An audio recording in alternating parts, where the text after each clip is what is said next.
Dear Kuya Poy, papaano kung ang tanging dalawang taong pinagkatiwalaan mo at minahal ng lubos ay nagawang maglihim sa'yo sa isang bagay na hanggang ngayon ay hirap kang lunukin at tanggapin?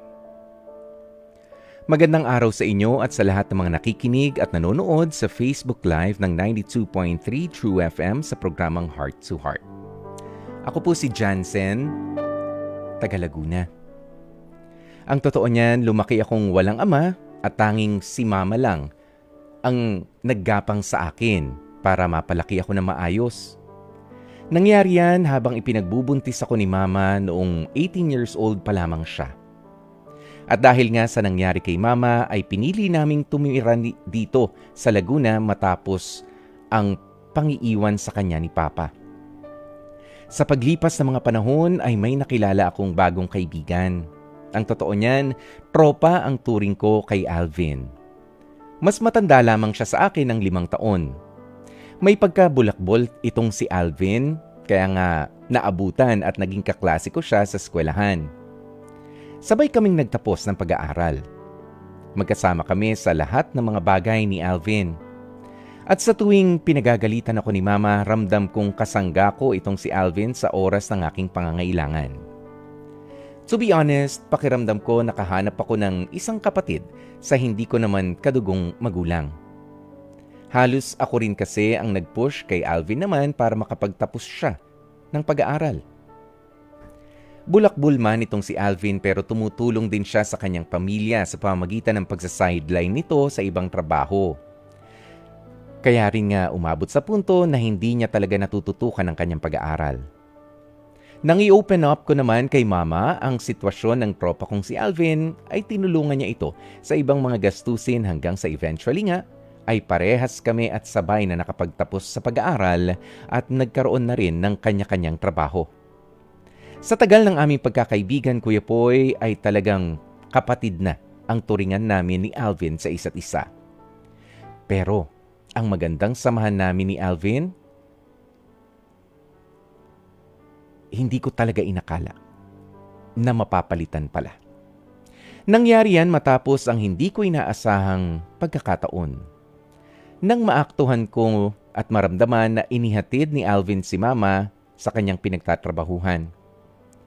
Noong una, wala ito sa akin dahil wala namang masamang gawin yun ni Alvin dahil tinutulungan din naman ni Mama ang tropa ko noon.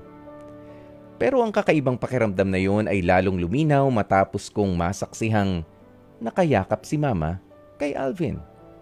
Habang may inaabot naman itong kung anong bagay nang sila ay nandito na sa bahay. Rinig na rinig ko, Kuya Poy, ang mga katagang love na binitiwan ni Alvin kay Mama. Hindi ko alam kung ano ang dapat kong maramdaman nang marinig ko yon. Gusto ko sanang suntukin na lamang si Alvin. Sa dami ng pwedeng maging karelasyon ay mismong nanay ko pa talaga. 1 linggo na hindi na ako umuuwi sa amin matapos ang revelasyong nalaman kong yon. Kahit ang tawag at text ni Mama at ni Alvin ay hindi ko sinasagot. Umalis na rin ako, Kuya Poy, sa pinagtatrabahuhan ko dahil ayokong makita at malaman nila kung nasan ako. Labis ako nandidiri sa ginawa nila, Kuya Poy. Pakiramdam ko ay trinaydor at pinagkaisahan ako ng aking sariling ina at ng aking matalik na kaibigan.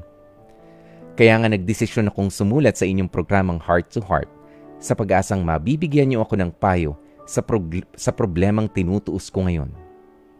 Maraming salamat sa pagkakataon sakali mang mapili ang storya ko bilang tampok na kwento sa Heart to Heart.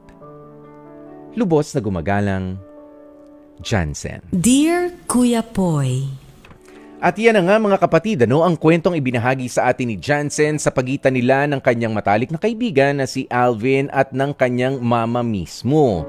Totoo naman na may mga katotohanang mahirap talagang unawain at lunukin.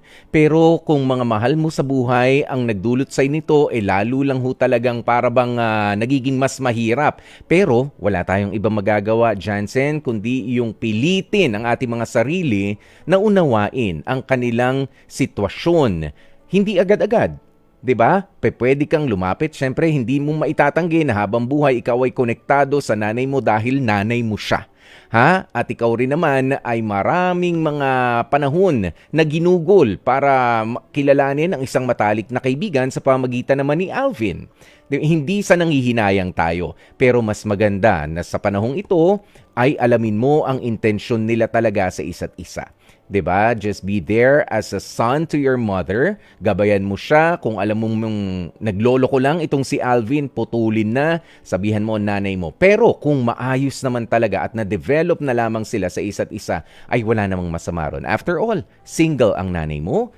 At si Alvin naman ay naging mabuting kaibigan sa iyo noon, regardless of age. Hindi tayo pwedeng maging hadlang sa kasiyahan ng mga tao na maidudulot nila sa isa't isa dahil iba ang maidudulot ng kasiyahan ng isang anak sa kanyang ina, pero iba rin ang kasiyahan maidudulot ng isang partner o ng isang boyfriend o asawa sa kanyang sa mama mo.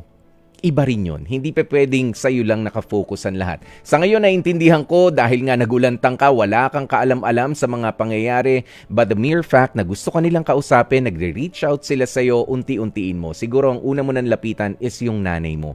Alamin mo, ano ba nangyari, kailan pa ito nag-umpisa, umpisahan mo na magtanong para umpisahan mo na rin na masagot sa isipan mo yung mga tanong. Kasi wala sa'yo ang kasagutan, nasa kanilang dalawa.